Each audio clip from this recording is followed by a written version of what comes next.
you're on mobile, like if you're on Clubhouse, you can definitely join me on YouTube at youtube.com/Jay the Trader in order to see what it is I'm doing. And it's so good to see everybody. We're back again, you know. So I'm going to share my screen so that we can get right into it.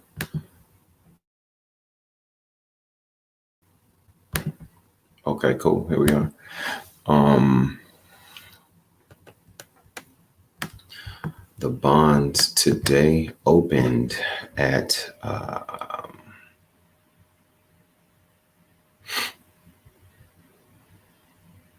158.30, and then took a down move, grabbed 158.27, and then traded the other way.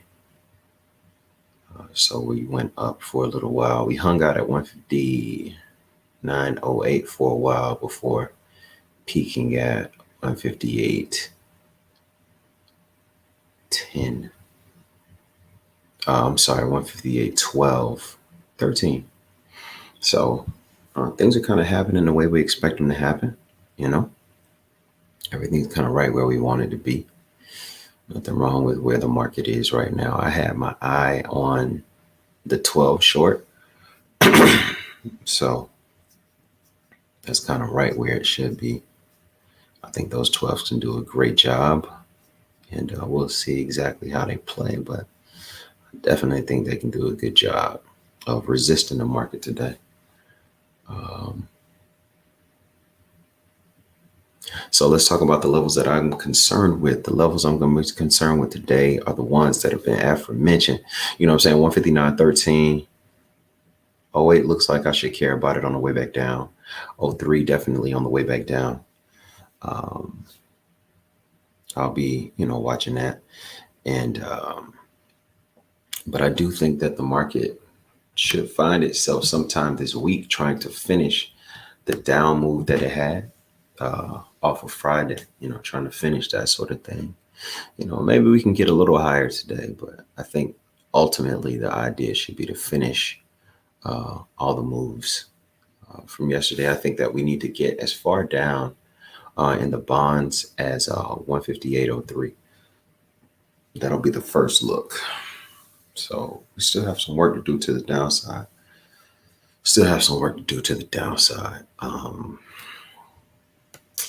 Let's check the S&P 500. Sleepy little S&P last night.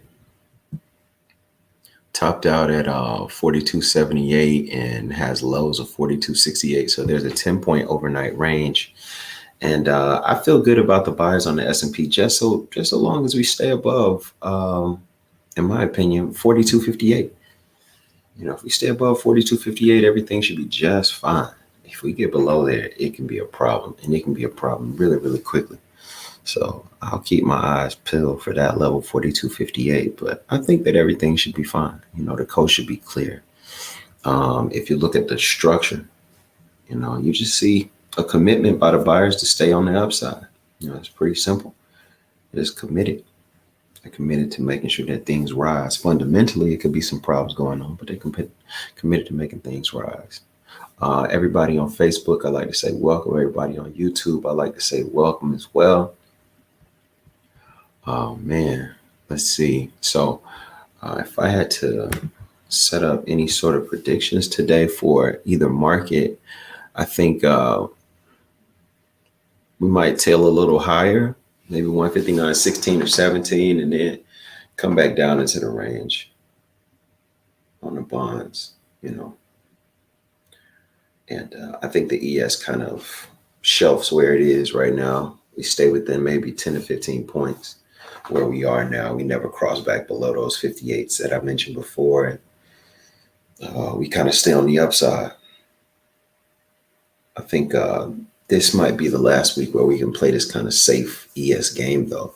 Sooner or later, somebody's going to have to step in and move the indexes up. If they want it up, they'll have to move it. And, that'll be that. Man, it feels so good to be back live in front of everybody at 8 o'clock, I must say. Let me stop the share and ask if there are any questions about anything. I see Brandon's on here. Brandon has no questions, man. Come on, get out of here. This guy has no questions. I haven't been on Clubhouse in so long. That's so crazy. Are people still on Clubhouse? That's the thing. I should ask. But if there are no other questions, I'm probably gonna, I don't know, see about opening up the room for the rest of the students so that we can get in here and get to work. What I will say is every morning I'll be right here on YouTube and on Facebook and on Clubhouse hanging out. So if you have any questions about the market, tell a friend to tell a friend. Your favorite chart reader is back. All right. Hey, man, much love to everybody. Mahalo back.